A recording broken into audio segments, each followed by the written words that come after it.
So hello guys, তো কেমন আছো তোমরা? ভাই ভাই সত্যি কথা বলতে গেলে T20 ওয়ার্ল্ড কাপে মজা হচ্ছে। আর তার চেয়েও বেশি মজা হচ্ছে সেটা হচ্ছে পাকিস্তানের টিমকে নিয়ে। জাস্ট একবার ভাবো, পাকিস্তানের টিম নিউ ইয়র্কে গিয়ে $25 বিক্রি হয়ে যাচ্ছে। পুরো পাকিস্তানের টিম, পাকিস্তানের এই যে ন্যাশনাল টিমটা আছে ক্রিকেটের, সে $25 বিক্রি হয়ে যাচ্ছে। $25 তারা ফটো তুলছে, ভিডিও বানাচ্ছে বা একসাথে বসে খাচ্ছে। মাত্র $25। $25 আমাদের ইন্ডিয়ান রুপিসের কথায় মাত্র 2021 মানে 1900 2100 1800 এরকম কিছু একটা হয়, ঠিক আছে? মানে 2000 টাকায় ধরো, 2000 টাকার জন্য পাকিস্তান বিক্রি হয়ে যাচ্ছে। ভাই আর এদের নাকি তোমরা এই বিরাট কোহলির সাথে কম্পেয়ার করো, ইন্ডিয়া টিমের সাথে কম্পেয়ার করো। বিরাট কোহলি এটা মানে ইনস্টাগ্রাম পোস্টে 8-9 কোটি ঘাপ দিয়ে দেয়, আর তুমি তাকে 25 জাস্ট হাসবো, হাসার জিনিস একবার জাস্ট ভাবো, $25 পাকিস্তানের পুরো টিম বিক্রি হয়ে যাচ্ছে। জাস্ট ভাবো এরা কি সাইড ইনকাম করছে কি?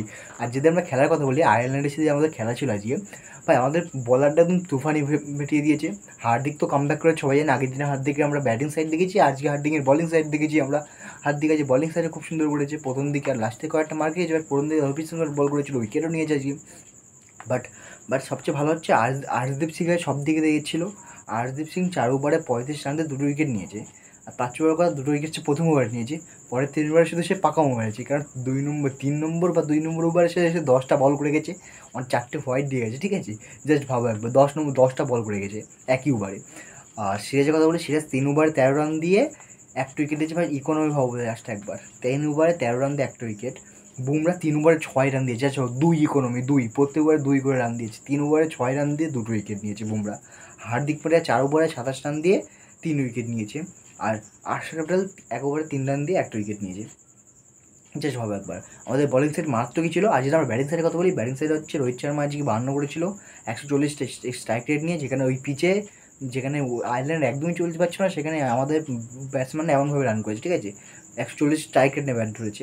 আর পান্থ 36 রান করেছে। আমার সত্যি মজা লেগেছে ভাই পান্থে যে 3 নম্বরে লাগানো যে বুদ্ধিটা বা যে ভেবেছিল আমাদের, আমি সত্যি বলতে তার তারিফ করার দরকার। কারণ পান্থ 3 নম্বরে লেবে প্রতিদিনের মারাত্মক কাজ করছে। 3 নম্বরে লেবে সত্যি কথা পান্থের অনেক কাজ, পান্থ বিশাল মানে সাংঘাতিক কাজ করছে, পান্থের একদম ঠিকঠাক জায়গায় লাগানো হচ্ছে। আর যদি বলি বিরাট কোহলির কথা, বিরাট কোহলি আনফর্চুনেটলিভাবে একটা আউট হয়েছে, যেটা একটা আয়ারল্যান্ডের সাথে আমরা ওইসব পড়েও না। আয়ারল্যান্ডের সাথে কে আউট হলো না হলো ওইসব দেখে লাভ নেই, কারণ আয়ারল্যান্ডের সাথে আমরা জিতবো এটা ভালোভাবে জানি। ব্যাট কোহলির চলাটা আমরা ডিপেন্ড করবো না, আমরা শুধু একদিনের ব্যাট কোহলির চলার আশা করবো, সেটা হচ্ছে পাকিস্তানের সাথে। আর আমাদের দরকার নেই, বাকি আমাদের টিমের সাথে আমরা এমনিতেই আমাদের হয়ে যাচ্ছে। তো আজকের পর্যন্ত এত পর্যন্ত, চলো আজকের বাই বাই। আমরা এখন টপ স্কোরে চলে গেছি, আমার প্লাস পয়েন্ট আমাদের অনেক, যেহেতু আমরা 12-13 ওভারের মধ্যে ম্যাচটা জিতে গেছি। চলো আজকের পর্যন্ত এত বাই বাই।